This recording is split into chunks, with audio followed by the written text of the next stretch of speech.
Hello students, आज हम लोग बात कर रहे थे करंट का। हम लोग बात करने वाले थे करंट के कुछ कॉन्सेप्ट के बारे में। इससे पहले जो हम लोगों ने बात की थी उसमें कुछ कॉन्सेप्ट थे कि करंट के चार्ज कैरियर कौन कौन से हैं। कंडक्टर होते हैं, सेमीकंडक्टर्स होते हैं, कुछ कैथोड रे ट्यूब्स होती हैं, ठीक है, जो इसमें पार्टिसिपेट करती हैं, कुछ इलेक्ट्रोलाइटिक सोल्यूशन, मतलब 4 टाइप्स के लगभग थे। 4 टाइप्स हमारे पास हैं जो करंट कैरिंग चार्ज कैरियर होते हैं, ठीक है। अब हम लोग बात करेंगे कुछ कॉन्सेप्ट जो अगर मान लो चार्ज डिपेंडेंट है टाइम पे या करंट डिपेंडेंट टाइम, ठीक है। तो इसमें हम लोग अभी करंट हम लोग जब पढ़ा था तो आप नोटिस करोगे कि अगर हम करंट की बात करें, ठीक है, हम लोगों को पढ़ना है, ठीक है, करंट, इलेक्ट्रिसिटी, ठीक है, करंट इलेक्ट्रिसिटी। इसमें हमने क्या पढ़ा था कि अगर करंट की बात करते हैं तो यहाँ पे क्या होता है, rate of flow of charge with respect to per unit time, ठीक है, delta Q by delta T. अगर हम इसमें टाइम में डेल्टा टी में अगर हम लिमिट पुटअप कर दें टेंस टू 0 तो हम इसको लिख सकते हैं, ये करंट ही क्या हो जाएगा, आई इंस्टेंटेनियस, और इसकी वैल्यू होती है D Q by D T. ये तुम्हारा आई इंस्टेंटेनियस की वैल्यू देगा, ठीक है, कोई दिक्कत नहीं, ठीक, यानी ratio of charge upon ratio of time, ठीक। अब इसमें देखो आप, सिंपल सा लॉजिक, अगर इसमें केस नंबर 1 हम देते हैं, अगर केस नंबर 1, ठीक है, अगर Q is the function of time, Q is the function of time, Q is the function of time, या कह लो इट इज टाइम डिपेंडेंट। क्यों क्या है, डिपेंडेंट ऑन टाइम, चार्ज जो है वो डिपेंडेंट ऑन टाइम है। तो इसके जो टाइप के क्वेश्चंस आपसे पूछेंगे वो कैसे पूछ सकते हैं, ठीक है। तो प्लस देखो, अगर मान लो दे दिया, मान लो Q दे दिया, Q की वैल्यू दे दी 2t² + t, ठीक है, तो ये किसका फंक्शन है, टाइम का, टाइम डिपेंडेंट है। तो अगर कभी भी, अगर देखो अब आई इंस्टेंटेनियस की वैल्यू क्या होगी, dq बाई dt, ठीक है, और ये फंक्शन ऑफ टाइम यानी चार्ज और टाइम में रिलेशन है, यानी इन्हीं दोनों का अगर हम रेशियो लेंगे तो इन दोनों को ही कुछ हम करेंगे तभी तो इसकी वैल्यू फाइंड आउट होगी।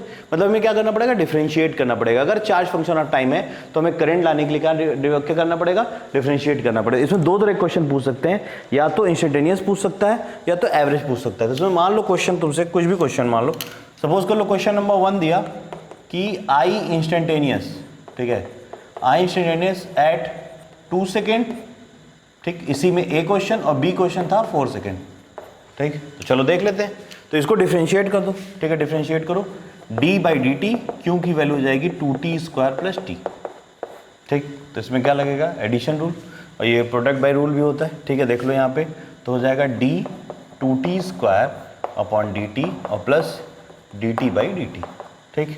तो हम इसको क्या लिख सकते हैं, 2t, 2 बाहर हो गया, dt² अपॉन dt और प्लस क्या, dt बाई dt, और dt बाई dt क्या हो जाएगा 1, ठीक है, क्या हो जाएगा 1, और यहाँ पे 2dt² को t² को इन the terms of dt differentiate करेंगे तो क्या बचेगा, 2 × 2 और t के पावर -1 इन +1, तो क्या लिख सकते हैं, इसको लिख सकते हैं 4t + 1। ये क्या हो गया, आई इंस्टेंटेनियस। अब क्या पूछा है तुमसे, एट t = 2 सेकेंड पे, एट t = 4 सेकेंड पे, तो क्या लिखोगे, ठीक है, कब लिख सकते हो, ठीक है, एट t = कितना, 2 सेकेंड पे, 2 सेकेंड पे देख लो तो क्या हो जाएगा, आई इंस्टेंटेनियस की वैल्यू, आई क्या लिख सकते हो, I2, आई इंस्टेंटेनियस मतलब I2 कितना हो जाएगा, 4 × 2 + 1 मतलब कितना, 9 एम्पियर, और कितना एट t = 4 सेकेंड पे, ठीक है। तो I4 की वैल्यू कितना, 4 × 4 + 1 मतलब 16 × 17 ampere. This is I instantaneous, ठीक है। तो आप इसी क्वेश्चन को, अब इसी में क्वेश्चन और भी पूछ सकता है, मान लो पूछ लिया, ये तो क्वेश्चन क्या था, इंस्टेंटेनियस, ठीक, तो इसी में क्या पूछ सकता है, आई एवरेज, ये तो क्वेश्चन नंबर 1 था। क्वेश्चन नंबर 2 क्या पूछ सकता है कि आई एवरेज क्या होगा एट कहाँ, 0 to 2 सेकेंड, पहला क्वेश्चन, और दूसरा क्वेश्चन कितना, 2 to 4 सेकेंड, ठीक है, ठीक है, दोनों में से कोई पूछ सकता है। तो आप ये तो क्वेश्चन कर लोगे, आप इसको नोट डाउन कर लेना, ठीक है। उसके बाद हम लोग बात करेंगे आई एवरेज की, ठीक है। तो ये जो क्यू एवरेज दिया हुआ है आपका, ये क्यू फंक्शन ऑफ टाइम दिया हुआ है, ऑलरेडी क्यू एवरेज है। तो इसमें क्या करोगे, अगर आई एवरेज चाहिए तो हम क्या करेंगे, Q average upon T average, time average ले लेंगे, ठीक है। तो इसमें क्या करोगे, 0 से 2 सेकेंड पूछा तो एक बार क्या करोगे, Q2 की वैल्यू पुटअप करो। Q2 कितना हो जाएगा 2 इंटू 2 का स्क्वायर प्लस 2, मतलब 4, 8 प्लस 2 यानी कितना 10 कूलम, ठीक है। और Q0 की वैल्यू कितनी हो जाएगी 0 कूलम। भैया दोनों में फंक्शन टाइम है तो दोनों 0 0 रखोगे 0 हो जाएगा, ठीक। तो आई एवरेज क्या हो गया, ठीक है। अब आई एवरेज कितना हो गया 0 से 2 में, ठीक है। आई एवरेज कितना हो जाएगा, तो क्या हो जाएगा Q2 minus Q0 upon T2 minus T0। तो Q2 कितना हो जाएगा 10 माइनस 0 अपॉन 2 माइनस 0 यानी 5 एम्पियर। आई एवरेज कहाँ से कहाँ तक, 0 से 2 सेकेंड के लिए, ठीक है। अब यही क्या आया 2 to 4 सेकेंड, तो बस क्या करो Q4 की वैल्यू फाइंड आउट करो, तो कितना हो जाएगा 2 इंटू 4 का स्क्वायर प्लस 4, ठीक। तो कितना हो जाएगा 32 प्लस 4 मतलब 36 कूलम, ठीक। और Q2 की वैल्यू कितनी आई है 10 कूलम, ठीक है। तो कितना हो जाएगा तुम्हारा आई एवरेज, तो हो जाएगा Q4 minus Q2 upon T4 minus T2। Q4 की वैल्यू 36 माइनस 10 बाई कितना 4 माइनस 2, तो कितना हो जाएगा 24, 26 बाई 2 कितना हो जाएगा 13 एम्पियर, ठीक है। ये आपका एवरेज करंट है कहाँ से कहाँ तक, ठीक है, 0 to 2 second and 2 to 4 second, ठीक है। अगर चार्ज फंक्शन ऑफ टाइम दिया हुआ है तो अगर इंस्टेंटेनियस करंट पूछा तो तुरंत क्या कर दोगे आप, डिफरेंशिएट कर दोगे, ठीक है। नोट कर लो आप। चलो मान लेते हैं, अब केस नंबर 2 देख लो आप। इसमें क्या है, अगर I is the function of time, I is the function of time मतलब करंट जो है वो टाइम डिपेंडेंट है, ठीक है। मान लो इस टाइप का कोई क्वेश्चन आया तो आपसे क्या पूछ सकता है या किस तरह के क्वेश्चन आ सकते हैं, ठीक है। तो मान लो जैसे दे दिया कि I is equal to 60 plus 4, ठीक है। तो अगर I फंक्शन मतलब क्या हुआ, I is equal to D Q by D T और I फंक्शन ऑफ टाइम है तो यानी आई डी टी हो जाएगा। यानी हमेशा हम यहाँ पे क्या निकालेंगे, इंस्टेंटेनियस नहीं निकाल सकते, हमेशा क्या निकालेंगे, एवरेज निकालेंगे। हमेशा क्या निकाल पाएंगे हम, एवरेज करंट ही निकाल पाएंगे, यहाँ इंस्टेंटेनियस हम नहीं निकाल पाएंगे, ठीक। तो अब मान लो तुमसे क्वेश्चन पूछा कि time t is equal to 2 to time t is equal to 4 second में आई एवरेज बताइए कितना हुआ, ठीक है। आई एवरेज कितना हो जाएगा, तो ठीक है। तो यहाँ डी क्यू कैसे निकालोगे, डी क्यू की वैल्यू हो जाएगी आई डी टी, यहाँ क्यू एवरेज आएगा। अगर हम जब भी आई फंक्शन ऑफ टाइम है तो इसको इंटीग्रेट करेंगे तो क्या मिलेगा क्यू एवरेज, ठीक है, ठीक। तो क्या मिलेगा क्यू एवरेज, तो ठीक है। देखो तो डी क्यू की वैल्यू हो जाएगी आई की वैल्यू क्या है 60 plus 4 in the terms of D T, इसको इंटीग्रेट करो, डी क्यू को इंटीग्रेट करेंगे क्यू मिलेगा, क्यू एवरेज, ठीक है। और यहाँ पे क्या हो जाएगा 60 इन the terms of D T integrate करो और प्लस 4 इंटू डी टी के टर्म में इंटीग्रेट करो। 6 कॉन्स्टेंट है, टी को डी टी के 6 बाहर आ गया और टी को डी टी टर्म में इंटीग्रेट करेंगे क्या, टी स्क्वायर बाई 2 और प्लस 4 बाहर हो गया और डी टी को इंटीग्रेट करेंगे टी, तो हो जाएगा कितना 3t स्क्वायर प्लस 4t, ये क्या हो गया क्यू एवरेज, ठीक है। ये आपका क्यू एवरेज आ गया। अब क्या पूछा है, अब इस पर क्या करो Q2 आई एवरेज तुमसे पूछा, पहले क्यू एवरेज निकाल लो। तो Q average at time t की वैल्यू, ठीक है, Q4 पहले निकालो। तो Q4 की वैल्यू हो जाएगी तुम्हारी 3 इंटू 4 का स्क्वायर प्लस 4 इंटू 4, तो हो जाएगा 3 इंटू 16 और प्लस 16 48 प्लस 16 यानी 64 कूलम, ये क्या हो गया Q4, ठीक है। At time t equal to 4 second पे कितना कुल चार्ज होगा 64 कूलम, ठीक है। और Q2 निकाल लो, ठीक है। तो Q2 क्या हो जाएगा 3 इंटू 2 का स्क्वायर प्लस 4 इंटू 2, तो कितना हो जाएगा 4 और 8 यानी 12 प्लस 8 यानी 20 कूलम, ठीक। तो आई एवरेज पूछेगा तुमसे, आई इंस्टेंटेनियस पूछ ही नहीं सकता, यहाँ क्यू एवरेज आया तो आई एवरेज ही होता है। आई एवरेज क्या हो जाएगा Q4 माइनस Q2 अपॉन क्या T4 माइनस T2, तो यहाँ पे क्या Q4 64 माइनस 20 बाई 4 माइनस 2, तो कितना हो जाएगा, ये हो जाएगा 44 बाई 2 मतलब 22 एम्पियर, ठीक है। तो जब भी क्या होगा अगर आई फंक्शन ऑफ टाइम है तो वहाँ पे आई एवरेज ही मिलेगा, और आई एवरेज क्या करोगे, उसको आई को इंटीग्रेट कर दोगे तो मैं आई एवरेज फाइंड आउट हो जाएगा। और अगर क्यू फंक्शन ऑफ टाइम है तो क्या करेंगे, उसे डिफरेंशिएट कर देंगे, और या तो अगर एवरेज करंट वहाँ पे पूछा तो क्यू ऑलरेडी एवरेज होता तो उसकी वैल्यू पुटअप करके वहाँ पे टाइम एवरेज की वैल्यू पुटअप करके क्या आई एवरेज निकाल लेंगे। ठीक है, आप यहाँ तक नोट कर लो, एक आध क्वेश्चन इस पर करा लेते हैं। ठीक है, देखो क्वेश्चन क्या लिखा हुआ, the current through a wire depends on time as I equal to I nought plus alpha T. इसका मतलब सीधा सीधा ये क्या है, I is the function of time. तो हम यहाँ पे क्या निकालेंगे, सीधा सीधा एवरेज करंट पूछेगा या एवरेज चार्ज पूछ सकता है, और कुछ नहीं पूछ सकता इसमें। ठीक है, तो आई एवरेज पूछ सकता है या क्यू एवरेज पूछ सकता है। ठीक, तो हम क्या करेंगे इसमें, सिंपल सा अपना दिमाग लगाओ, अगर आई फंक्शन ऑफ टाइम है तो आई इक्वल टू क्या होता है भाई, D Q by D T. ठीक, तो यानी ये फंक्शन टाइम है, यानी डी क्यू इक्वल टू क्या हो जाएगा, आई डी टी। तो I in the terms of D T, ratio तो है नहीं कि डिफरेंशिएट करेंगे, तो सिंपल क्या करेंगे, इंटीग्रेट करेंगे। चलो, तो अगर इसको इंटीग्रेट करेंगे तो क्यू एवरेज मिलेगा, तो हमसे क्यू एवरेज पूछ सकता है, आई एवरेज पूछ सकता है। तो क्या पूछा, where I nought is equal to, I nought की वैल्यू दिया है 10 एम्पियर एंड अल्फा की वैल्यू दी है 4 ampere per second, find the charge cross in a cross section of 10 second. दे दिया ना, क्यू एवरेज पूछा है, तो ठीक है कोई नहीं। ठीक है, तो आई की वैल्यू क्या हो जाएगी, यानी डी क्यू की वैल्यू हो जाएगी आई डी टी। ठीक, तो डी क्यू इक्वल टू क्या हो जाएगा, आई की value I nought plus alpha T in the terms of D T. इसको इंटीग्रेट करो। ठीक, तो क्या हो जाएगा, डी क्यू को इंटीग्रेट करो, ये क्यू एवरेज होगा। ठीक है, और यहाँ पे क्या 0 से 10 सेकंड तक इंटीग्रेट करना है ना, 0 से 10 तक, तो यह क्या हो जाएगा, आई नॉट डी टी, इसको भी 0 से 10 तक, और plus alpha T in the terms of D T, इसको भी 0 से 10 तक, तो ये दे देगा क्यू एवरेज। ठीक है, ये क्यू एवरेज होगा 0 से 10 सेकंड में।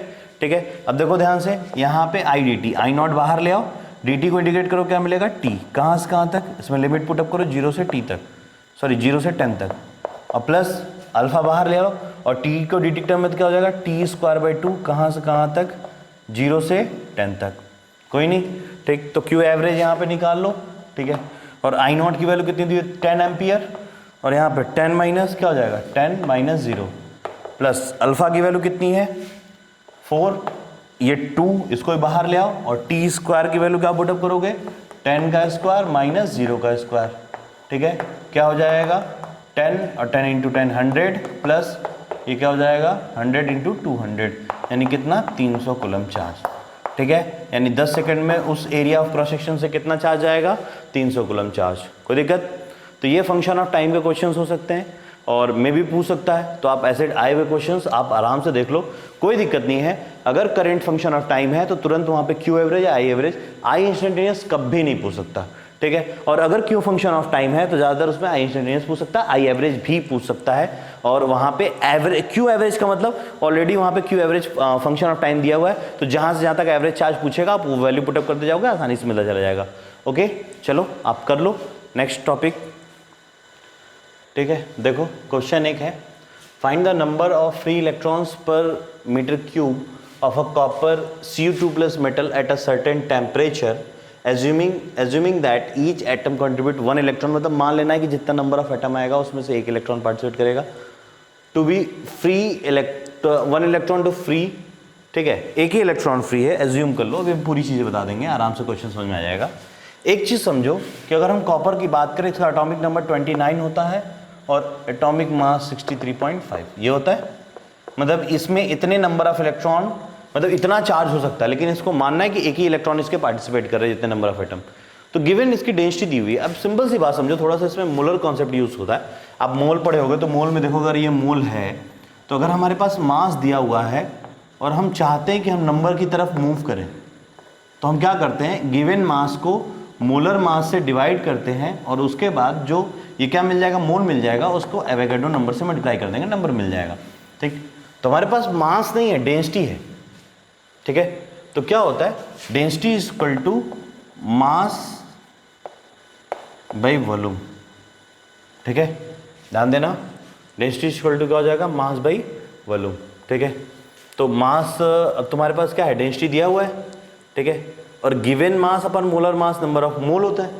ठीक है, तो इसको कैसे कन्वर्ट करोगे, तो अब सोचो ध्यान से, इसको करना क्या है। ठीक है, तो density equal to mass by volume, तो नंबर ऑफ मोल होता है given mass upon molar mass. ठीक है, इनटू एवोगाड्रो नंबर, ये क्या हो जाएगा, नंबर। ठीक है, अब ध्यान दो, कर क्या सकते हो आप, आपके पास दिया हुआ है फाइंड इतना डेंसिटी दिया हुआ है, ठीक है, और मोलर मास दिया हुआ है, ठीक है। तो क्या लिखा हुआ पर मीटर क्यूब, यानी वॉल्यूम कितना हो गया, एज्यूम कर लो वॉल्यूम कितना है 1 मीटर क्यूब, ठीक है। देखो लिखा है find the number of electron पर मीटर क्यूब, यानी क्या रखोगे यहाँ पे 1 रख लोगे, यानी गिवन मास की वैल्यू डेंसिटी इंटू वॉल्यूम रखोगे, यानी 1 मीटर क्यूब आप रखोगे तो क्या मिल जाएगा, टोटल नंबर मिल जाएगा। तो टोटल नंबर की वैल्यू, टोटल नंबर ऑफ, हाँ, नंबर ऑफ कॉपर एटम, वो क्या हो जाएगा, density into volume into Avogadro number upon molar mass, ठीक है, इन ऐसा यूनिट। तो डेंसिटी की वैल्यू कितनी दी हुई है 8.9 इंटू 10³ kg पर मीटर क्यूब। वॉल्यूम क्या हो जाएगा 1 metre cube into Avogadro number क्या हो जाएगा 6.0 टू 10⁻23, और क्या हो जाएगा मोलर मास कितना है 63.5 ग्राम, मतलब 10⁻³ पर मोल। देखो यहाँ तक हम लोगों ने निकाल लिया था, ये क्या होंगे नंबर ऑफ इलेक्ट्रॉन्स, ठीक है, ये आपके नंबर ऑफ इलेक्ट्रॉन्स आएंगे, ठीक है, नंबर सॉरी एटम्स आएंगे, कितने एटम, और बोला गया कि एक एटम से एक ही इलेक्ट्रॉन, तो लगभग नंबर ऑफ इलेक्ट्रॉन भी यही होगा, कितना हो जाएगा आपका 8.9 10 पावर। अब इसको आप सॉल्व करोगे तो लगभग देखो 10⁻³ और 10⁻23 मतलब 10⁻26 और ये 10⁻³ ऊपर जाएगा तो लगभग 10⁻29 इंटू 8.9 इंटू 6.023 और 63.5, ये लगभग सॉल्व करोगे तो 1 ही आएगा, मतलब अप्रॉक्स कितना आ जाएगा 10⁻29 एटम्स क्या करेंगे, पार्टिसिपेट करेंगे, ठीक है, कंट्रीब्यूट करेंगे। अब क्या पूछा हुआ है, अब पूछा हुआ है कि कितने इलेक्ट्रॉन्स, तो एक एटम से एक इलेक्ट्रॉन, इतना हो गया। लेकिन वैसे अगर टोटल की बात करें तो टोटल में कितने इलेक्ट्रॉन 29, तो 29 से आप मल्टीप्लाई कर सकते हो तो टोटल नंबर ऑफ इलेक्ट्रॉन निकल जाएगा, ठीक है। तो आप जैसा चाहो वैसा सोच सकते हो, जिस बिहाफ पे चाहो वैसे क्वेश्चंस कर सकते हो, ठीक है, आसानी से ये क्वेश्चन आप कर लेना, ठीक है। ये करंट इलेक्ट्रिसिटी के कुछ ऐसे क्वेश्चंस हैं जो मतलब नॉर्मली न्यूमेरिकल पे बेस्ड होते हैं, ठीक है, आप यहाँ तक कर लो, चलो ओके, ठीक है। आप लोग को देखना था टाइप्स ऑफ करंट कैरियर, हम लोग को क्या पढ़ना है इसके बाद, टाइप्स ऑफ करंट कैरियर, ठीक है, हम लोग को पढ़ना था टाइप्स ऑफ, हम बात कर चुके हैं करंट कैरियर, इसमें एक्चुअल में इसको बाइकआउट करके थोड़ा सा हम फंक्शन में चले गए थे, लेकिन फिलहाल अब फिर वहीं से घूम के आना है। तो इसमें सबसे इंपॉर्टेंट हम लोग को पढ़ना है कि इसमें थ्रू कंडक्टर, ए किसके, कंडक्टर, ठीक है, करंट थ्रू कंडक्टर, ठीक है। तो एक चीज़ सोचो आप, ठीक है, अगर हम कंडक्टर का एक वायर मान लेते हैं और इसका area of cross section A suppose कर लेते हैं, it should be considered A and length L, ठीक है। तो इसमें जो इलेक्ट्रॉन्स होते हैं वो रैंडमली मूव करते हैं, इधर इधर इधर इधर, लगभग इसकी स्पीड जो इलेक्ट्रॉन्स की रैंडमली स्पीड होती है, जो random motion of electron in a metallic solid,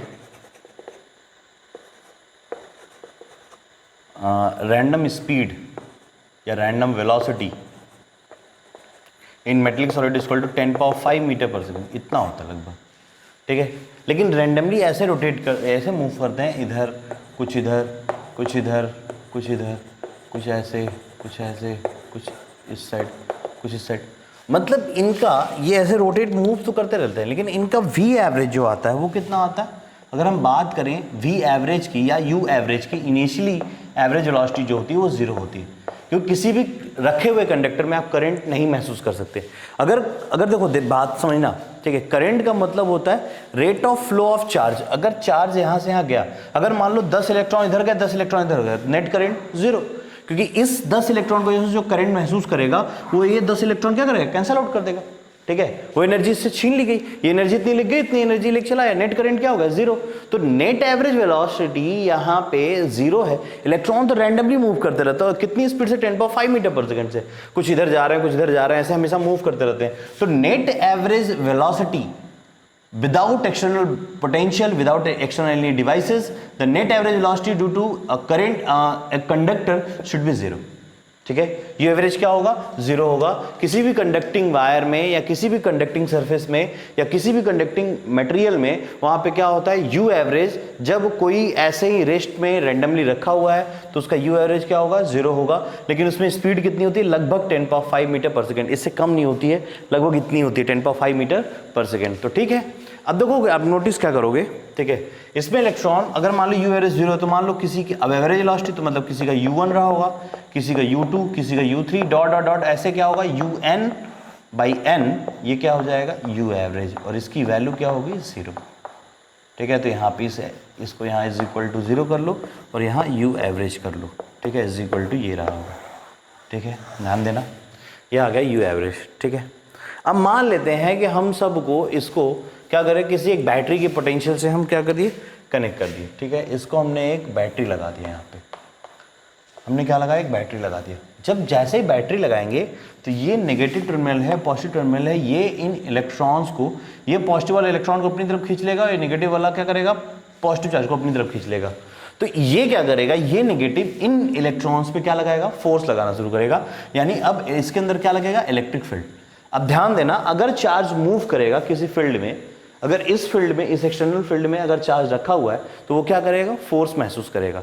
इसके पहले नेट एक्सटर्नल कोई फील्ड था ही नहीं, तो वो जो चार्ज थे वो रैंडमली मूव कर रहे थे अपनी एनर्जी की वजह से, अपने रैंडम मोशन की वजह से वो मूव करते जा रहे थे और उनका एवरेज वेलोसिटी 0 आ रहा था। लेकिन जैसे ही बैटरी लगाया तो बाहरी क्या हो गया, एक्सटर्नल इलेक्ट्रिक फील्ड, ई फील्ड महसूस करेंगे और उस इलेक्ट्रिक फील्ड के अपोजिट डायरेक्शन में इलेक्ट्रॉन क्या करेंगे, इधर मूव करना शुरू करेंगे। अब सारे के सारे इलेक्ट्रॉन्स जो होंगे वो एक डायरेक्शन मूव करेंगे, अब रैंडम मूव नहीं करेंगे, सबके सब क्या करेंगे, एक डायरेक्शन मूव करेंगे। तो अब इनका जो एवरेज वेलोसिटी आएगा, जिसको हम क्या बोलेंगे, v average after applying the potential difference, after applied the potential difference, या इसको क्या लिख सकते हैं, आफ्टर अप्लाइड द बैटरी, ठीक है। यही वो जरिया है जो इन पे क्या लगेगा, जैसे हम इस पे पोटेंशियल डिफरेंस क्रिएट करेंगे तो इसके बाहरी एक इलेक्ट्रिक फील्ड महसूस करेगा और उसके रिस्पेक्ट में ये सारे चार्ज एक सिस्टमेटिकली मूव करते हैं। तो इसी एवरेज वेलोसिटी को हम क्या बोलते हैं, ड्रिफ्ट वेलोसिटी। क्या बोलते हैं, drift velocity. The average velocity after applying the potential difference after applying the battery, this average velocity is called as drift velocity, ठीक है। यहां तक आप महसूस कर सकते हो, ठीक है, आराम से, कोई दिक्कत नहीं है, यहाँ तक नोट करो, ठीक है, आप यहाँ तक नोट करो, ठीक है। देखो ध्यान से, ये क्या होगा, वी एवरेज, तो ठीक है, इसको देखो अब ध्यान से, इस चीज़ों को हम इरेज कर दे रहे हैं, ठीक है, आप इतना लिख लेना जरूर, ठीक है। अब ध्यान देना इसमें, ठीक है, यहाँ पे ये u1 plus u2 plus u3। अब देखो ध्यान से, अगर हम बात करें कि अगर इसमें v एक्सटर्नल लगा है तो अब सारे क्या करेंगे, फोर्स, अगर कोई इलेक्ट्रॉन है और उस पर इलेक्ट्रिक फील्ड लगा हुआ है तो उस पर क्या लगेगा, फोर्स लगेगा, और f की वैल्यू क्या हो जाएगी, qe के बराबर। और एक चीज पता तुम्हें कि इलेक्ट्रॉन किधर जाते हैं, in the opposite direction of electric field. क्यों, क्योंकि इलेक्ट्रिक फील्ड पॉजिटिव से नेगेटिव की तरफ निकलता है और जो इलेक्ट्रॉन होंगे पॉजिटिव की तरफ मूव करेगा तो वो in the opposite direction of electric field की तरफ वो मूव करना शुरू करेंगे। तो ठीक है, तो सबकी, अब देखो सब पे फोर्स लगेगा, तो अगर फोर्स लगेगा तो हम उसको क्या कर सकते हैं, मास ऑफ इलेक्ट्रॉन इनटू क्या करेंगे, एक्सेलरेट करेंगे। अगर मूव कर रहा है तो न्यूटन सेकंड लॉ लगाएंगे, F=ma में, यानी सारे के सारे चार्ज क्या करेंगे, एक्सेलरेट करेंगे। बात अलग है, किसी की स्पीड बढ़ेगी, किसी की स्पीड घटेगी। तो मान लेते हैं जिसका u1 था वेलोसिटी, उसका v1 हो गया, तो क्या हो जाएगा, u1 प्लस एक्सेलरेशन, सब पे फोर्स सेम लगेगा क्योंकि इलेक्ट्रिक फील्ड यूनिफॉर्म है, तो एक्सेलरेशन सेम होगा, टाइम 1 सबका अलग है, t1। तो v2 की हो जाएगी u2 plus a t2, v3 को ले जाएगी v3 u3 plus a t3, इसी तरह डॉट डॉट क्या हो जाएगा, vn की value un plus a tn हो गया, ठीक। तो अब v ड्रिफ्ट की बात कर रहे हैं हम, किसकी बात कर रहे हैं, v ड्रिफ्ट की बात कर रहे हैं, v ड्रिफ्ट वेलोसिटी की बात कर रहे हैं, ठीक है। तो v ड्रिफ्ट की अगर हम बात कर रहे हैं, vd की बात कर रहे हैं, v आफ्टर अप्लाइंग पोटेंशियल, तो हो जाएगा v1 plus v2 plus v3 dot dot dot vn by n। तो v1 की वैल्यू क्या हो जाएगी, u1 plus a t1 plus u2 plus a t2 dot dot dot un plus a tn upon n। तो हम इसको लिख सकते हैं u1 plus u2 plus u3 dot dot dot un upon n common ले लो, बाहर रख दो, और प्लस a कॉमनली लेके क्या करोगे, t1 plus t2 plus t3 dot dot dot tn upon n कर लो। ध्यान दो, यहाँ पे u1 plus u2 plus u3 ऐसे un एक साइड कर लो, और a_t1 a_t2 a_t3 ऐसे a_tn एक साइड कर लो, a कॉमन ले लो, सब में एक्सेलरेशन कांस्टेंट है। ये वैल्यू गुरु देखो क्या होगी, 0, ठीक है, ये वैल्यू क्या होगी आपकी 0, ठीक। तो अब बचा क्या, ये वैल्यू आपकी हो गई 0, तो vd की वैल्यू तुम्हारी आ जाएगी, ये वैल्यू हो गई 0 प्लस a, और ये क्या हो जाएगा, ये देखो, ये जो तुम्हारा एवरेज टाइम, इसको क्या लिखते हैं, रिलैक्सेशन टाइम, रिलैक्सेशन टाइम, या इसी को क्या बोलते थे, एवरेज टाइम, ठीक, या इसी को क्या बोलते हैं,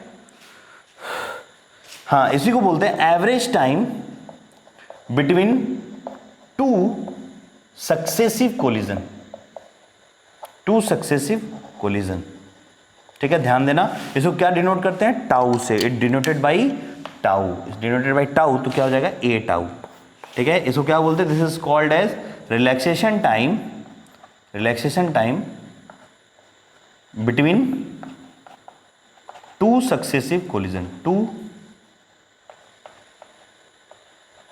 सक्सेसिव कोलिजन्स, ठीक है। ये क्या हो जाएगा, ए टाउ, तो वीडी की वैल्यू क्या हो जाएगी, वीडी इक्वल टू हो जाएगा ए टाउ, ठीक, यहां तक ध्यान देना।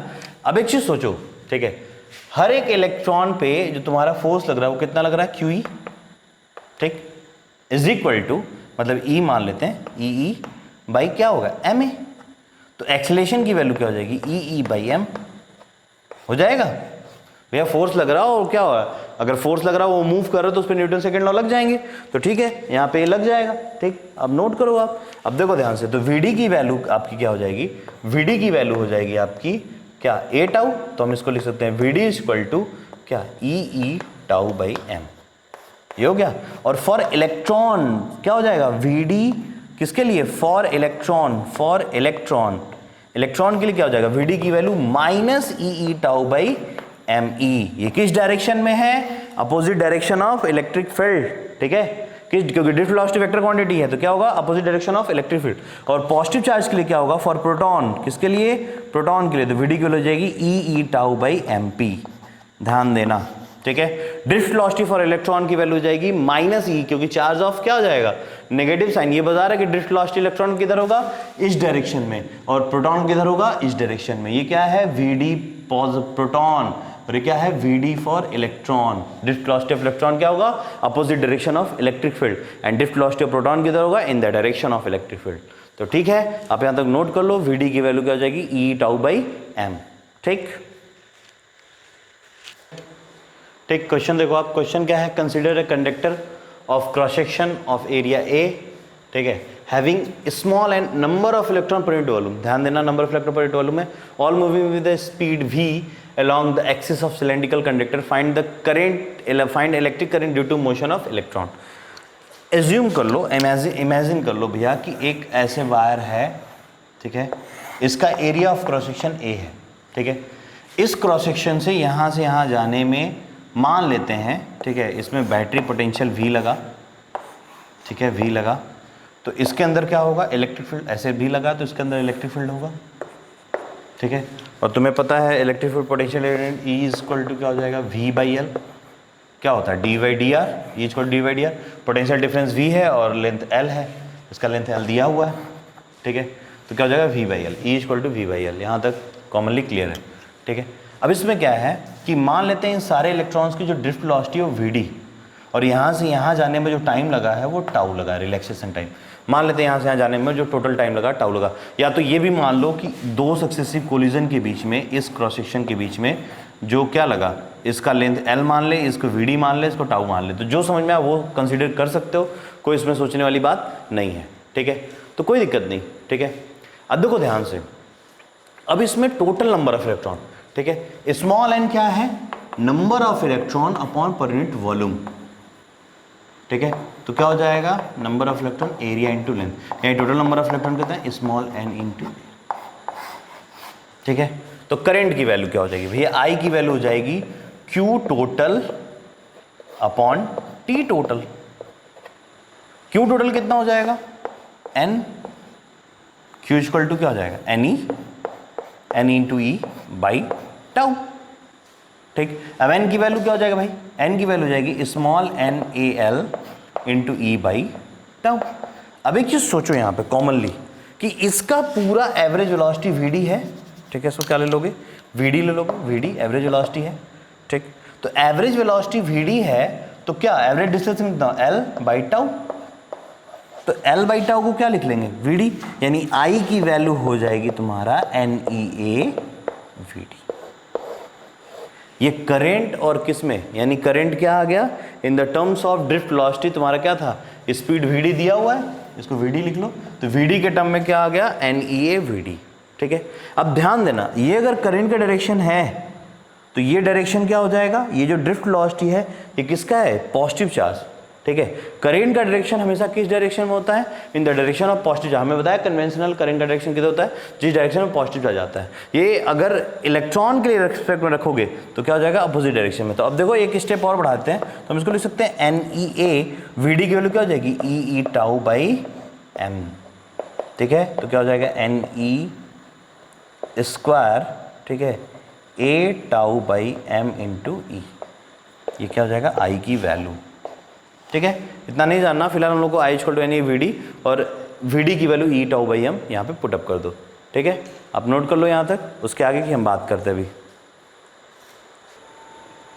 ठीक है, देखो हमने रिलेशन लाया I is equal to NEA VD drift velocity.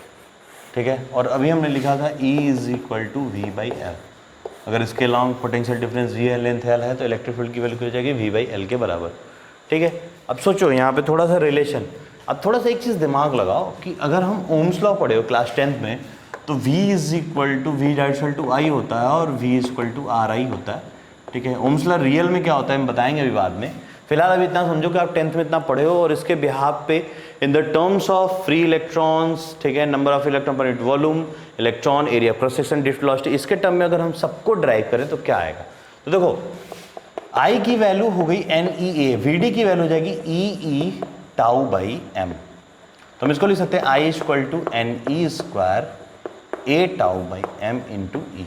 ठीक है, अगर हम बात करें करंट का डायरेक्शन किस डायरेक्शन में होगा, in the direction of electric field. बाकी सब इसका अलग एरिया वेक्टर भी होगा, लेकिन मान लो तो I इक्वल टू क्या हो जाएगा, NE square A tau E by M। ठीक है, तो सोचोगे कि ये इलेक्ट्रिक फील्ड वेक्टर क्वांटिटी है तो एरिया भी वेक्टर क्वांटिटी है। ठीक है, तो इन दोनों का डॉट प्रोडक्ट ही क्या होगा, ये कहलाएगा I की वैल्यू, ये स्केलर है। ठीक है, तो ये तुम्हारा हो गया। ठीक, अब देखो ध्यान से, E की वैल्यू V बाई L।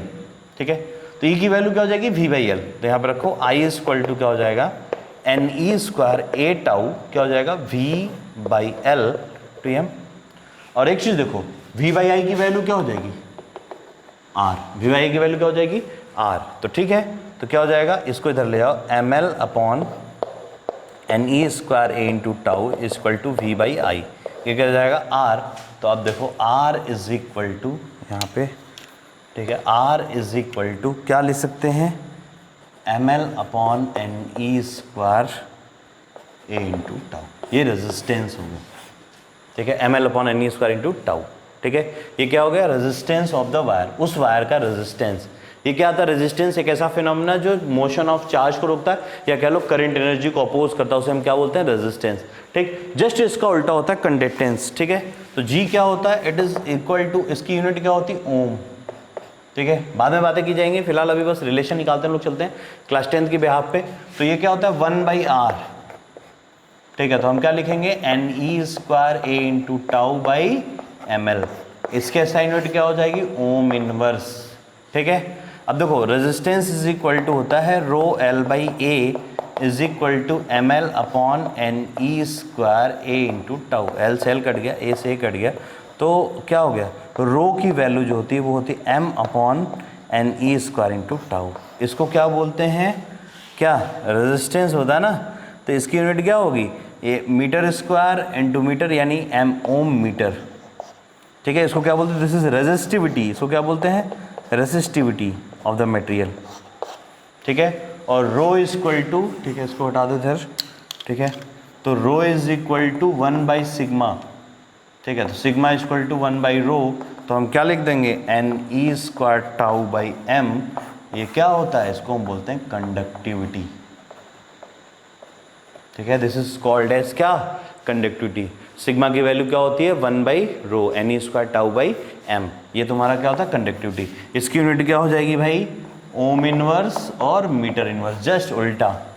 ठीक है, और कुछ रह नहीं गया, रेजिस्टेंस हो गया, करंट हो गया, कंडक्टेंस हो गया। ठीक है, और एक चीज़ होती है इसमें, थोड़ा सा हम लोग कॉन्सेप्ट बात करते हैं करंट डेंसिटी की, उसकी बात हम लोग बाद में भी करेंगे। ठीक है, और पावर। ठीक है, इतना आप नोट कर लो, फिर इसके आगे हम लोग बात करेंगे। ठीक है, नोट कर लो आप। अब यहाँ पे एक बहुत इंपॉर्टेंट टॉपिक हम लोग ओम्स लॉ को रियल जो हम लोग क्लास 10 में पढ़ते हैं, V डाइवर्सल टू I, मतलब अप्लाई पोटेंशियल डिफरेंस डाइवर्सल टू क्या होता है करंट के, यानी जितना ज़्यादा पोटेंशियल डिफरेंस हम अप्लाई करते जाएंगे करंट उतना ज़्यादा ही होता चला जाएगा। तो उस डायरेक्शन से हटाने के लिए कुछ क्या लगाता है कांस्टेंट, जिसको हम बोलते हैं रेजिस्टेंस, मतलब जो क्या करता है करंट को अपोज करता है। ठीक है, अब यहाँ पे तुम्हें ओम्स लॉ रियली में जो 12th में पढ़ना है वो पढ़ना किसके बिहाफ पे है, on the behalf of current density. ठीक है, तो हम लोग को नेक्स्ट टॉपिक जो है वो क्या है करंट डेंसिटी। ठीक है, करंट डेंसिटी हम लोग करंट थ्रू कंडक्टर पढ़ रहे हैं, ध्यान देना। करंट थ्रू कंडक्टर में I की value I equal to N E V D, और उसके बाद रेजिस्टेंस था ml upon N E square into tau, उसके बाद कंडक्टेंस रिवर्स हो जाएगा और क्या हो जाएगा m by N E square into tau. ठीक है, कोई दिक्कत यहाँ तक? ठीक है, तो अब देखो ध्यान से, करंट डेंसिटी की हम लोग बात करते हैं तो ये क्या होता है, इसको हम J वेक्टर से डिनोट करते हैं, दिस इज J वेक्टर। ठीक है, क्या बोलते हैं J वेक्टर। ठीक, तो ये क्या होता है, करंट डेंसिटी क्या होता है, current flow per unit area. ठीक है, क्या बोलते हैं current flow per unit area, per unit area. ठीक है, यानी J इक्वल टू क्या हो जाएगा I बाई ए। ठीक है, I बाई ए। अब ध्यान दो यहाँ पे करंट डेंसिटी की अगर हम बात करें तो क्या बोलते हैं current density equal to J equal to I by A. ठीक है, अब देखो ध्यान से, अगर यहाँ पे एक चीज़ नोटिस करोगे तुम तो J भी वेक्टर क्वांटिटी है। ठीक है, जो करंट डेंसिटी होता है वो वेक्टर क्वांटिटी होता है कि कितना वॉल्यूम या कितना करंट किसी पर यूनिट एरिया से मूव कर सकता है, वो करंट डेंसिटी बताएगा। और एरिया ऑल्सो वेक्टर क्वांटिटी है। ठीक है, नोटिस, जानते हो आप एरिया वेक्टर क्वांटिटी होता है। देखो एरिया स्केलर नहीं होता, एरिया वेक्टर होता है। मान लो जैसे ये तुम्हारा कोई स्क्वायर है, इसका लेंथ L है और ये ब्रेथ है। ठीक है, ये L वेक्टर है और ये B वेक्टर है। अगर इन दोनों वेक्टर में ये वेक्टर इधर है, वेक्टर इधर है, दोनों थीटा कितना 90। ठीक है, तो इन दोनों में थीटा 90। अगर ये एरिया स्केलर वेक्टर स्केलर है, एरिया स्केलर है, तो इसको हम लिखेंगे L vector dot B vector, यानी LB क्या cos 90, cos 90 की वैल्यू 0, यानी पूरी वैल्यू 0। और अगर ये वेक्टर है तो हम क्या लिखते हैं, यानी अगर ये वेक्टर है एरिया वेक्टर इमेजिन करेंगे तो हम क्या लिखेंगे L क्रॉस B वेक्टर। ठीक, यानी LB sin 90 की वैल्यू 1, यानी LB। तो एरिया वेक्टर क्या होता है, वेक्टर मतलब एरिया क्या है वेक्टर क्वांटिटी, और वो क्या होता है, वो हमेशा उस प्लेन के परपेंडिकुलर उसका डायरेक्शन होता है। ठीक है, तो मान लो जैसे ये तुम्हारा एरिया ऑफ क्रॉस सेक्शन है। ठीक है, और ये तुम्हारा एरिया ऑफ क्रॉस सेक्शन, इसका क्या होगा एरिया वेक्टर, और जो करंट डेंसिटी होगा वो डायरेक्शन ऑफ करंट में ही होता है। ठीक है, तो अब देखो ध्यान से यहाँ पे, तो करंट डेंसिटी की वैल्यू अगर हम लिखना चाहें I की वैल्यू, तो देखो ये I बाई ए वेक्टर, तो हम ये क्या होता है इट इज स्केलर क्वांटिटी, तो हम I को लिख सकते हैं क्या J डॉट ए वेक्टर। इसी वजह से क्या होता है करंट स्केलर क्वांटिटी, क्योंकि it is a dot product of current density and area vector. तो क्या होता है current is a dot product of current density and area vector. ठीक है, ये क्या होता है dot product of current density and area vector. इन दोनों के डॉट प्रोडक्ट को ही क्या बोलते हैं करंट। ठीक है, तो अब देखो क्या लिख सकते हो, अब देखो J equal to I by A, I की वैल्यू क्या हो जाएगी NEA VD बाई ए। ठीक है, कट जाएगा, यानी करंट डेंसिटी इक्वल टू क्या हो जाएगा NE इंटू VD। ठीक है, यानी किस डायरेक्शन में करंट डेंसिटी का, जिस डायरेक्शन में पॉजिटिव चार्ज है। ठीक है, ध्यान देना इसी डायरेक्शन में VD होगा। ठीक है, VD हम हमेशा प्लस VD है, मतलब in the direction of current है। ये अगर पोटेंशियल V लगा हुआ है यहाँ पे, ठीक है, इस V वेक्टर पोटेंशियल लगा हुआ है, इसके बाहर इलेक्ट्रिक फील्ड E है, तो क्या होगा अगर VD है तो ये VD क्या शो करेगा, ये क्या है drift velocity of positive charge. ठीक है, पॉजिटिव चार्ज का ड्रिफ्ट वेलोसिटी क्या होगा करंट डेंसिटी के डायरेक्शन को शो करेगा। किस डायरेक्शन में होता है, जिस डायरेक्शन में क्या होता है करंट होता है, या जिस डायरेक्शन में क्या होता है पॉजिटिव चार्ज होता है। तो ठीक है, नोटिस करना है यहाँ पे। ठीक है, चलो आप यहाँ तक नोट कर लो उसके बाद। ठीक है, देखो ध्यान से, तो अब देखो ध्यान से, तो हम लिख सकते हैं कि करंट डेंसिटी इक्वल टू क्या NE इंटू VD वेक्टर। तो हम इसको लिख सकते हैं J vector equal to NE की वैल्यू क्या हो जाएगी EE टाउ बाई M। ठीक है, ये इलेक्ट्रिक फील्ड का डायरेक्शन। ठीक है, तो देखो इसको क्या लिख सकते हैं करंट डेंसिटी इक्वल टू जाएगा NE स्क्वायर M। ठीक है, टाउ बाई इलेक्ट्रिक फील्ड। ठीक है, क्या हो जाएगा टाउ बाई इलेक्ट्रिक फील्ड, और ई की वैल्यू क्या होती है v/l, ठीक है। तो जे की वैल्यू तुम्हारी हो जाएगी NE² टाउ बाई क्या हो जाएगा v/l/m, ठीक।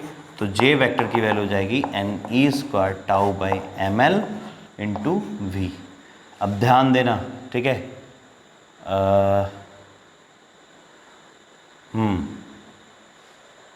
ठीक है, NE²।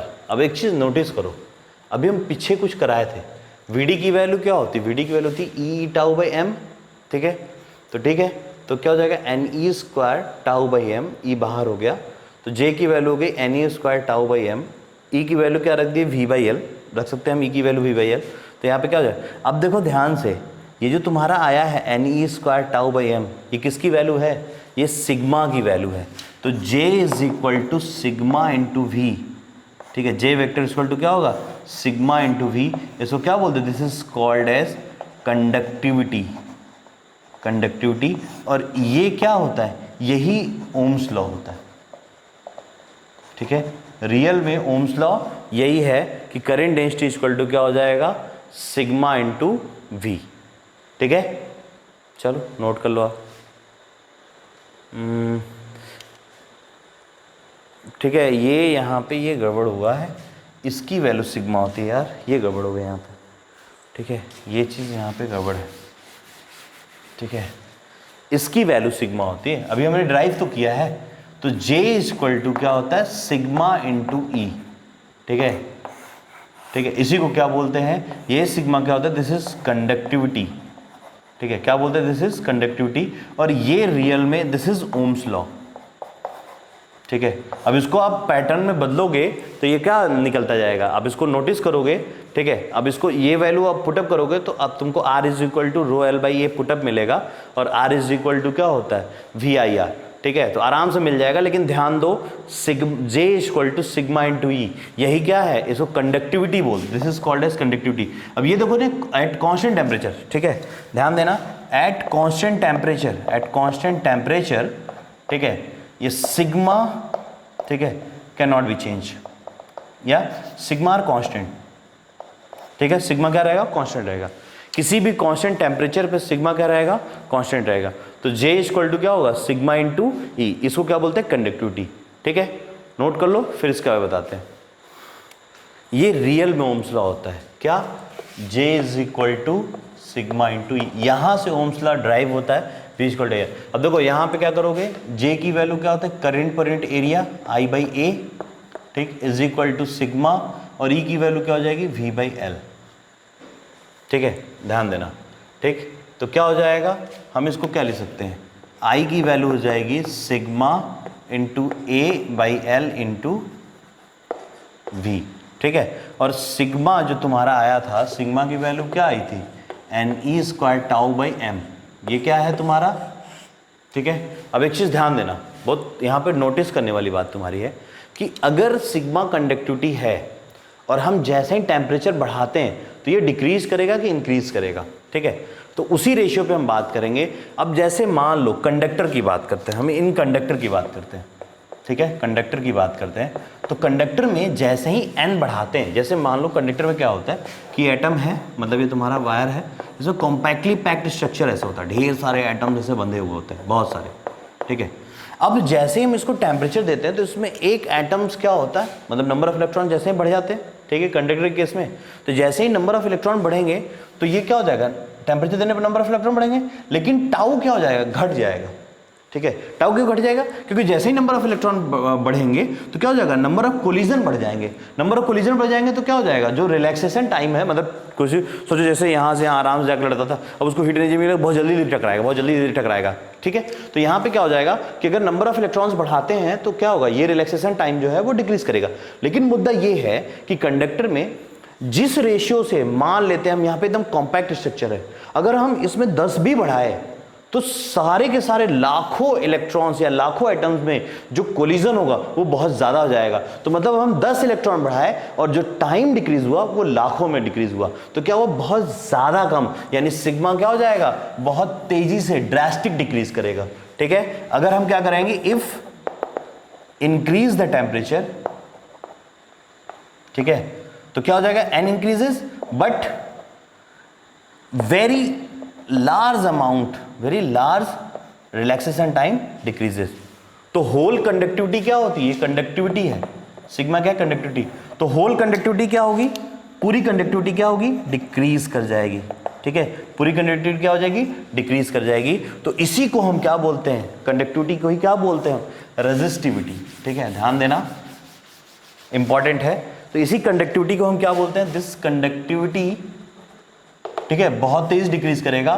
तो 1/सिग्मा को हम क्या बोलेंगे, रो, इसको क्या बोलते हैं, रेजिस्टिविटी बढ़ जाएगी। रेजिस्टिविटी क्या हो जाएगी, इंक्रीज कर जाएगी। जस्ट रिवर्स होता है, तो हम क्या बोलते हैं, अगर हम इसमें ये रियल में क्या आया था, J = सिग्मा ई, जैसे हम टेम्परेचर इंक्रीज करते हैं, टेम्परेचर बढ़ाते हैं, तो सिग्मा क्या होगा, डिक्रीज करेगा, यानी रो बढ़ेगा। तो हम इसको लिख सकते हैं I = क्या, सिग्मा है, तो इसको हम क्या लिख लेंगे, ठीक है, इसको लिख लेंगे 1/ρ और A/L × V।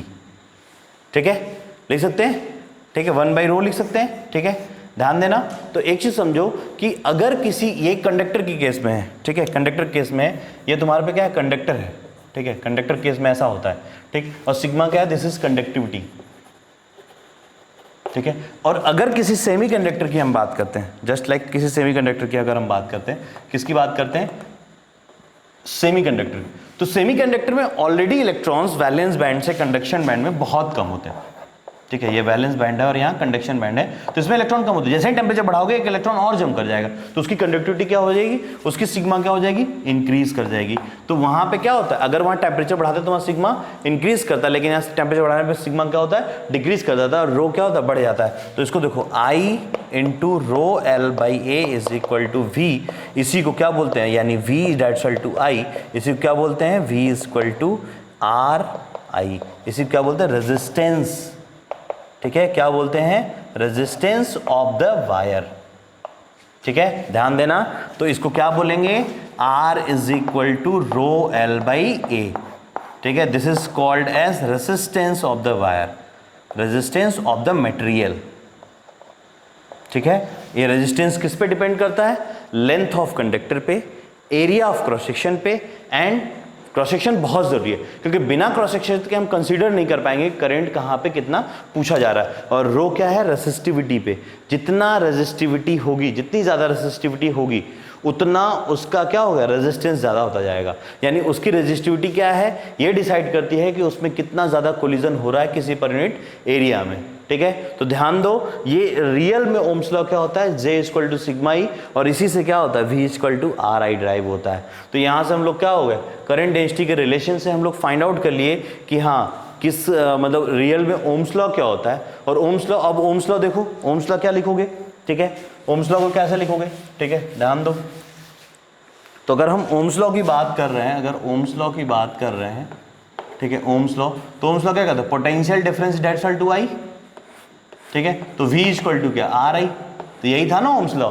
ठीक है, ये ओम्स लॉ क्या हुआ, यहाँ J = सिग्मा ई से हमने क्या ड्राइव कर दिया, ओम्स लॉ। ठीक है, V = RI, यही ओम्स लॉ होता है। कहता है पोटेंशियल, अप्लाइड पोटेंशियल डिफरेंस क्या बोलता है, ओम्स क्या कहना है कि V = I। ठीक है, जितना ज्यादा पोटेंशियल डिफरेंस होगा वो डायरेक्ट रिजल्ट किसके होगा, करंट के। ठीक है, जितना ज्यादा पोटेंशियल डिफरेंस अप्लाइड करोगे उतना क्या होगा, डायरेक्ट रिजल्ट होगा करंट के। तो उसका डायरेक्ट रिजल्ट आने के लिए क्या लिखेंगे, कुछ कांस्टेंट R क्या है, रेजिस्टेंस, इसको क्या बोलते हैं, this is called as resistance of the wire या resistance of the material, resistance of the material, resistance of the material. ये किस पे डिपेंड करता है, रेजिस्टेंस डिपेंड करता है कि कितना ज्यादा कोलिजन, किस टाइप का मटेरियल और कितना लेंथ है, एरिया ऑफ क्रॉस सेक्शन है। ठीक है, नोट कर लो आप। ठीक है, अभी आपने देखा कि रेजिस्टेंस जो डिपेंड करता है वो डायरेक्ट टू लेंथ पे करता है और inversely to area of cross section पे करता है। ठीक है, तो इसी को डायरेक्ट हटाने के लिए क्या लिखते हैं, L/A, तो हम लिखते हैं R = ρL/A। ये पहले हमने ड्राइव कर लिया है। ठीक है, अब ध्यान दो, रेजिस्टेंस का मतलब क्या होता है, रेजिस्टेंस का मतलब होता है एक ऐसी फिनोमिना ऑफ मटेरियल जो क्या करे, मोशन ऑफ इलेक्ट्रॉन्स को रोके या करंट को रोके, उसे हम क्या बोलते हैं, रेजिस्टेंस। एक ऐसा फिनोमिना ऑफ मटेरियल जो क्या करता है, मोशन ऑफ इलेक्ट्रॉन्स को रोकता है या करंट को रोकता है, उसे हम क्या बोलते हैं, रेजिस्टेंस। रेजिस्टेंस क्या होगा, resistance is a phenomena of material which opposes the motion of electron और करंट। ठीक है, और current which is called as resistance, ठीक है। अब समझो कि जैसे अगर ये लेंथ ऑफ वायर है, ठीक है, रेजिस्टेंस मतलब जो अपोज करे, और एरिया क्रॉस सेक्शन ए है, तो अगर लेंथ ऑफ वायर बढ़ता चला जाएगा, ठीक है, तो अब इमेजिन कर लो, इसको इमेजिन करो, कुछ रेजिस्टेंस का मतलब सपोज इमेजिन करो कि हम सपोज कर लेते हैं कि अगर एक वायर, एक टनल है, ठीक है, उस टनल में मान लो उधर हमने हजार लोगों को रखा हुआ है, उस टनल से पास आउट कराना है, ठीक है, और उधर हमने क्या किया कि कुछ जंगली जानवर छोड़ दिए और उनको कहा कि आप भागो आप इसी टनल से। तो हम इक्विवेलेंट मान लेते हैं कि वो जो लोग हैं वो इक्विवेलेंट टू इलेक्ट्रॉन्स हैं और वो टनल में से भाग के जाएंगे, ठीक है, टनल को क्रॉस करेंगे, तो उस तरफ जो लोग पहुंचेंगे वो मतलब उस क्रॉस सेक्शन से पास आउट करके मतलब वो एज अ करंट बिहेव कर रहे हैं, ठीक है, तो वो जो पास करेंगे वो एज अ करंट ट्रीट कर लेंगे। लेकिन जो उस टनल में दब के मर गया या रुक गया या फंस गया, उसको मान लेंगे कि वो रेजिस्टेंस है, ठीक है। तो अब सोचो कि अगर हम मरने वालों की संख्या इक्विवेलेंट टू रेजिस्टेंस इक्वेट कर लें, तो अगर यहाँ से 1000 लोगों को छोड़ा गया और इस टनल की लंबाई बढ़ाती चले जाए, तो क्या मरने वाली की संख्या बढ़ जाएगी? यानी रेजिस्टेंस क्या होगा? डायरेक्शन टू लेंथ होगा। लोग मर रहे मतलब रेजिस्टेंस बढ़ रहा है, तो यानी लेंथ जितना ज़्यादा होगा उतना ज़्यादा रेजिस्टेंस होगा। अब उस टनल की चौड़ाई बढ़ा कर दे, चौड़ी कर दे, टनल को चौड़ा कर दे। जब टनल को चौड़ा करोगे तो जो लोग भाग रहे थे ज़्यादा चौड़ा हो जाएगा, तो ज़्यादा लोग निकल जाएंगे, तो यानी क्या हो जाएगा? उसका रेजिस्टेंस क्या हो जाएगा? घट जाएगा, मरने वाले की संख्या क्या हो जाएगी? घट जाएगी। तो आर इज क्या क्या हो जाएगा? L/A। और इस डायरेक्शन हटाने के लिए क्या लिखेंगे? रेसिस्टिविटी, ठीक है, इसे क्या बोलते हैं? This is called as resistivity, ठीक है। और रेजिस्टेंस की यूनिट क्या होती है? ओम, ठीक है, OHM। और कंडक्टेंस की यूनिट होगी ओम इनवर्स, या इसे क्या बोलते हैं? महो। रेजिस्टिविटी की वैल्यू क्या होती है? RA/L, इसका होगा ohm metre square upon metre, कट जाएगा क्या? Ohm metre. और सिग्मा की वैल्यू हो जाती है 1/ρ, यानी ओम इनवर्स, मीटर इनवर्स या महो, ठीक है, क्या बोलते हैं? महो मीटर इनवर्स, ठीक है, ये इसकी यूनिट्स होती हैं, ठीक। तो ये क्या हो जाएगा? रेजिस्टेंस क्या हो जाएगा? It depends on length, area cross section and resistivity of the material. Resistivity depend नहीं करता लेंथ पे, रेजिस्टेंस किस पे डिपेंड करता है? इट डिपेंड्स, ठीक है, रेसिस्टेंस किस पे डिपेंड करता है? It depends on length, area of cross section and temperature, तीनों पे डिपेंड करता है, ठीक है। लेकिन रेसिस्टिविटी किस पे डिपेंड करती है? अगर हम बात करें रो की, यानी रेसिस्टिविटी की, it depends on temperature and nature of material, ठीक है, ध्यान देना। रो किस पे डिपेंड करता है? रेसिस्टिविटी डिपेंड करती है टेम्परेचर और नेचर ऑफ मटेरियल पे, और रेजिस्टेंस डिपेंड करता है length, area of cross section and temperature, ठीक है। रेजिस्टेंस डिपेंड करता है length, area of cross section and temperature पे। जितना ज्यादा लेंथ बढ़ेगा रेजिस्टेंस उतना तेजी से बढ़ेगा, एरिया ऑफ क्रॉस सेक्शन जितना बढ़ेगा रेजिस्टेंस उतना रेशियो से कम होगा, ठीक है। और टेम्परेचर बढ़ाओगे तो कंडक्टर में क्या होगा? कंडक्टर में रेजिस्टिविटी बढ़ेगी, ठीक है, और कंडक्टिविटी घटेगी, क्योंकि क्या होता है, क्या आया था? J = NE²τ/m/e, ठीक है। अगर हम टेम्परेचर बढ़ाएंगे तो नंबर ऑफ इलेक्ट्रॉन बढ़ेंगे, लेकिन रिलैक्सेशन टाइम भी घटेगा। नंबर ऑफ इलेक्ट्रॉन जरूर बढ़ेंगे, लेकिन उससे बहुत ज़्यादा तेजी से रिलैक्सेशन टाइम डोमिनेट कर जाता है, टाउ रिलैक्सेशन टाइम, ठीक है, बहुत ज़्यादा डोमिनेट कर जाता है। इसलिए क्या होता है? रेजिस्टिविटी बहुत तेज़ी से बढ़ जाती है और कंडक्टिविटी बहुत तेज़ी से गिर जाती है, ठीक है। कोई दिक्कत नहीं, इसी को सिग्मा भी बोलते हैं, ठीक है, घबराने वाली बात नहीं है। आप यहाँ तक नोट कर लो, कहीं कोई दिक्कत आती है उसके बाद हम लोग नेक्स्ट क्वेश्चन करेंगे, ठीक है।